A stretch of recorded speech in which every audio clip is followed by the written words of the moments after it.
are there any X factors, Jeff? Anything that we might have missed? Special team storylines. My biggest X factor is the weather. I talked about it earlier. It's supposed to be 28 at kickoff. The Texans franchise, Bleav it or not, hasn't been terrible in the cold, but Stroud had 3 games below 30 degrees so far as a pro. He's 0-3, which you'd think wouldn't be a factor with his Big Ten history.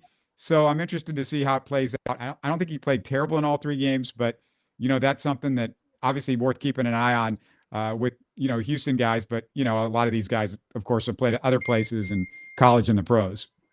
I'm glad you mentioned the weather because I was curious how the Texans, since they play indoors, what their track record was in the cold. So I think that is a good X factor. I also like how you mentioned that, yeah, sometimes I think it's the team who needs this game the most, and the Chiefs need more than the Texans. The Texans could still even win that division. They're not far off there in a lot of contests still to go. Whereas the Chiefs, the division is really shot. They're too far behind the Broncos, who only have 2 losses. The Chiefs have 6, including a loss to the Broncos. So they're really fighting for the wild card. They've already lost to the Bills, Jaguars. I know the Jaguars are right now the division leader, but they could be battling for the wild card. So if they lose to the Texans too, that's a lot of conference losses and a lot of head-to-head losses, which is going to make a playoff berth really difficult for them. So I think that is an X factor. Chiefs backs against the wall. They have a little bit extra rest. They had the Thanksgiving game, little extra time to prepare. I think those could be X factors in favor of the Chiefs. I actually think right now the Texans are playing better and the better team. I mean, the Chiefs have lost 3 of 4.